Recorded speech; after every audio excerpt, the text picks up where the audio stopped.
Assalomu alaykum qadrli ishtirokchilar. Bugun 17-darsimiz davomida sizlar bilan TradingView bilan tanishuv darsini ko'rib o'tamiz. TradingView platformasi bu texnik analizlarimizning yuragi hisoblanadi. Shuning uchun avvalambor bu saytdan ro'yxatdan o'tish, tiker yozib qidirish va kerakli instrumentlarni qanday qilib ishlatish to'g'risida ko'rib o'tamiz. Buning uchun avvalambor Google Chrome ilovasiga kirib olamiz. Google Chrome ilovasiga kirganimizdan so'ng tradingview.com deb qidiramiz. Qidirganimizda mana shu saytga kelib chiqadi. Kelib chiqqandan so'ng bu yerda Get Started tugmasini bosish orqali biz ro'yxatga o'tishimiz kerak bo'ladi. Buning uchun Sign up tugmasini bosamiz. Ro'yxatdan o'tish uchun bizga Gmail kerak bo'ladi. Gmaildan so'ng Gmail kiritamiz. Gmail kiritganimizdan so'ng biz bitta parol o'ylab topishimiz kerak bo'ladi va o'sha parol orqali har doim bu saytga kirib chiqamiz. Endi birinchi marta kirayotgan bo'lsangiz Gmail yozasiz va parol o'ylab topgandan so'ng kirishni bosasiz va keyingi safarlarda mana shu narsa sizda saqlanib qoladi. Va menda ayni akkaunt bo'lganligi tufayli o'zimning bor akkauntimga kiraman. Kirgandan so'ng mana bu yerda emailimni bosh harfi paydo bo'lib qoladi va ro'yxatga o'tganimda mana ibtido fond 3 nomi ostida ro'yxatga o'tib qo'ydim. Mana keyin qiladigan ishimiz nima bo'ladi? Keyin qiladigan ishimiz mana search bo'limi orqali tiker yozib o'tiramiz. Misol uchun Apple aksiyasini qidiramiz. Apple aksiyasini qidirganimizda mana bunaqa ko'rinishda grafik paydo bo'ladi. Mana ko'rdinglar. Bu Apple aksiyasini mana oxirgi 1,5-2 yil davomidagi narx harakatini ko'rsatib turibdi va biz bu platformada ishlash o'rganib olishimiz kerak bo'ladi. Birinchi navbatda mana mishkani chap tugmasini bosib harakatlantiradigan bo'lsangiz butun grafik harakatlantirishingiz mumkin yoki o'ng tarafda joylashgan narxi ustiga bosib turib tepaga yoki pastga surish orqali grafik o'ziga moslashtirib olishingiz mumkin. Mana avvalambor bu platformada ishlashni o'rganib olishimiz kerak. Mana bemalol ishlashni ko'rib chiqishingiz mumkin. Keyin qiladigan ishingiz nima bo'ladi? Tiker yozib qidirish. Buning uchun chap taraf tepa burchakda joylashgan mana Apple tiker ostida turib, mana shuni aytaylik, Tesla aksiyasiga o'zgartirmoqchimiz. Mana Tesla deb qidirgan vaqtimizda bizga eng birinchi navbatda chiqib keladigan variant kerak bo'ladi va bu yerda stok, ya'ni aksiya degan yozuv bo'lishi kerak. Nasdaq yoki New York Stock Exchange bo'lishi shart. Qolgan bozorlarda bizda savdo qilinmaydi va qolgan bozorlardagi kompaniyalar bular soxta kompaniyalar bo'lishi mumkin yoki CFD asosida tashkil qilingan kompaniya bo'lishi mumkin. Shu sababli ham sizlarga maslahat bergan bo'lardim. Avvalambor stok yozuvi, undan so'ng Nasdaq yoki New York Stock Exchange, ya'ni qisqartirib NYSE deb yoziladi va Amerikani bayrog'i bo'lishi shart. Mana shu holatda birinchisiga bosganingizdan so'ng sizga haqiqiy kompaniyani, Tesla kompaniyasini narx harakatini ko'rsatib beradi. Mana bunda ishlashni o'rganib olamiz. Keyin qiladigan ishimiz kerakli instrumentlardan qanday foydalanishni bilib olishimiz kerak bo'ladi. Bunda mana ko'rib turganingizdek chap tarafda instrumentlarni biz ishlatishimiz mumkin bo'lgan instrumentlar keltirib o'tilgan. Bulardan eng birinchisi trend chizig'i hisoblanadi. Trend chizig'i, ya'ni trend liniya. Buni ustiga bosib qayerdan tortmoqchi bo'lsa o'sha joyga olib kelamiz. Mana misol tariqasida olib keldik. Bu yerga kelib qo'yib yuboramiz. Mana qo'yib yuboradigan bo'lsak, mana bu yerda bitta trend chizig'i paydo bo'ldi. Qaytarib o'taman, bitta bosamiz va chizishni boshlamoqchi bo'lgan joyimizdan bitta olib kelib qo'yib yuborgan holatda ikkinchi joyga olib kelib yana bitta bosamiz. Mana bunaqa trend chizig'i chizildi. Mana endi bundan tashqari trend chizig'idan tashqari ko'ndalang chiziqlar ham bor. Buning uchun gorizontal chiziq, mana buni olib kelib qo'yadigan bo'lsak, trend chizig'i mana ko'ndalang gorizontal, ya'ni gorizontal trend chizig'i paydo bo'ldi.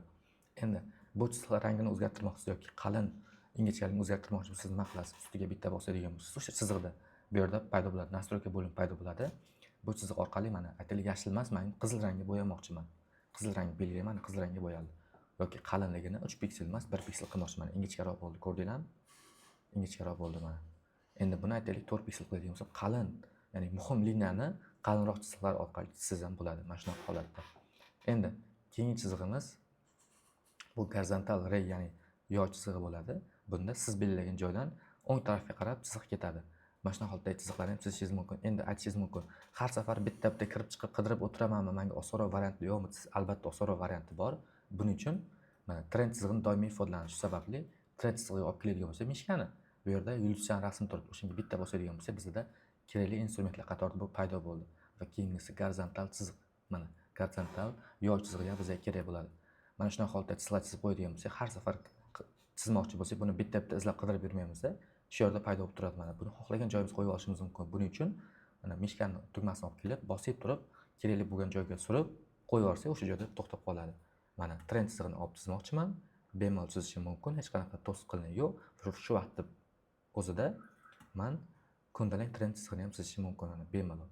Keyingi chizig'imiz ko'rib chiqadigan bo'lsa, bu yerda Fibonacci o'rvinlari bor. Fibonacci keyingi darslarda ko'rib o'tamiz. Undan so'ng mana kistichka, ya'ni qalamchani bo'limida biz uchun kerakli bo'lgan instrumentlar bor.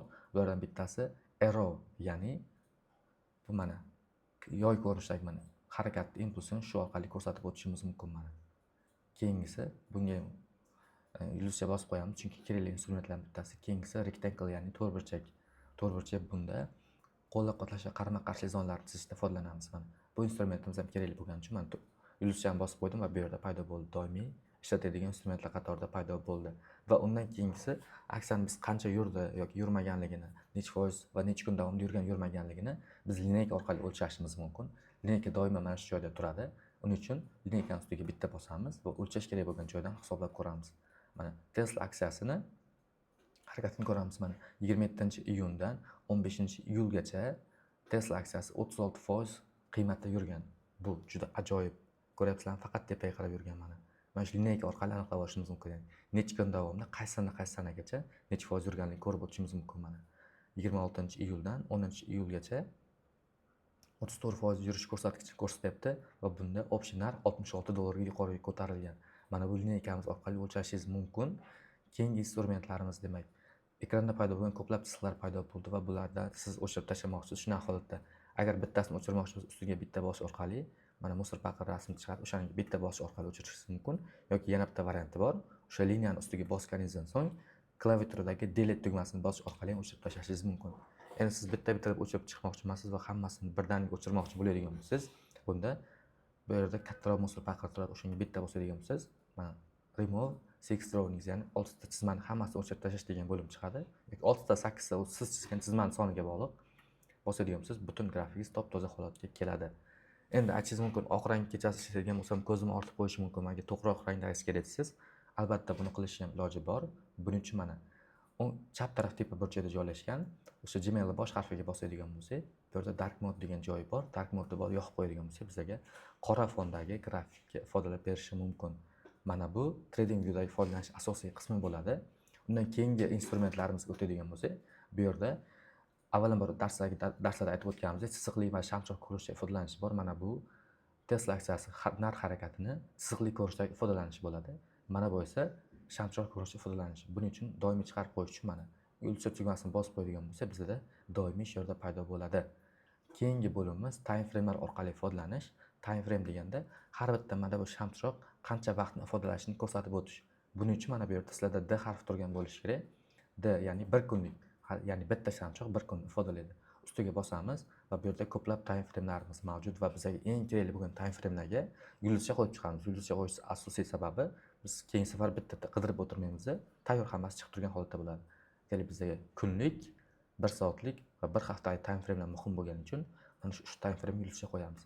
Va ko'rib turganlaringiz mana 1 soatlik, 1 haftalik va 1 kunlik va 1 haftalik time frame'larimiz paydo bo'ldi mana.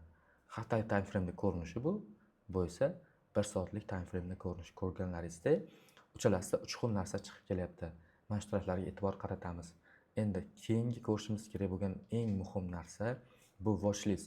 Watchlist o'zi bu nima? Watchlist bu biz doimiy nazorat ostiga olib qo'ygan kuzatuvimizdagi aksiyalar. Ya'ni biz asosan daftar yozib qo'yamiz, to'g'rimi? Misol uchun 10 ta aksiya tahlil qildik, o'sha 10 ta aksiyadan aytaylik 5 tasi yoqdi. O'sha 5 ta aksiya bizga yoqdi deb daftarga bitta-bitta yozib qo'yamiz, lekin uni har safar bitta-bitta mana bu yerdan tikerni qidirib, misol uchun Apple tikerni qidirib o'tirish bizga sal noqulaylik tug'dirishi mumkin. Shu sababli ham bizda kuzatuvdagi watchlist sifatida olib qo'yishimiz mumkin. Buning uchun endi ekranning o'ng taraf qismiga yo'llanma o'ng taraf qismida eng tepada joylashgan mana daftarcha varaqchani rasmini ustiga bosadigan bo'lsak, mana watchlist paydo bo'ladi. Bu yerda o'zimizga kerakli bo'lgan aksiyalar qo'shib olishimiz mumkin. Aytaylik, mana qanday qo'shamiz? Mana bu yerda mana 4 ta 5 ta aksiyalarimiz bor ekan. Shular qatorida plus tugmasini bosadigan bo'lsak, add symbol degan yozuv chiqadi.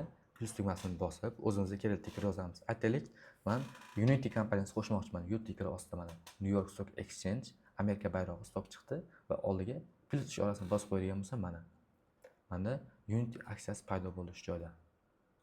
Mana Unity aksiyasi paydo bo'ldi. Men har safar endi bitta-bitta bu yerdan U deb yozib qidirib o'tirmayman va shunchaki U turgan bo'ladi. Shu ustiga bitta bosadigan bo'lsam, tayyor grafik menga ko'rinib chiqib keladi. Mana bu TradingView platformasidan qisqacha foydalanib o'tish. Siz ham qayta-qayta test qilib ko'rishlaringiz mumkin. Ko'plab trend chiziqlarni tortib o'rganib ko'ringizlar. Bu sizlarga anchagina yordam beradi. Ishlashlaringizni juda ko'p qiyinchilik tug'dirmaslik uchun iloji boricha ishlab harakat qilib ko'ringizlar mana. Bu bu TradingView platformasida ishlash. Aytaylik mana rolikka aylantiradigan bo'lsangiz mana grafikni kattaroq ko'rishingiz mumkin mana. Uzoqroq, kattaroq ko'rishingiz mumkin, ya'ni kattaroq vaqt oralig'ida ko'rishingiz mumkin va bu narsani o'ziga moslashtirib, grafik o'zi ko'ra oladigan darajada katta kichkina qilishingiz mumkin rolikni yuqori yoki pastga aylantirish orqali. Mana va narx harakatini ham sekin o'zingizga moslashtirib olishingiz mumkin. Bugun darsimiz shu bilan. O'z nihoyasiga yetdi. Yanada ko'proq ma'lumot olish uchun keyingi darslarimizni kuzatib boring. E'tiboringiz uchun rahmat. Salomat bo'ling.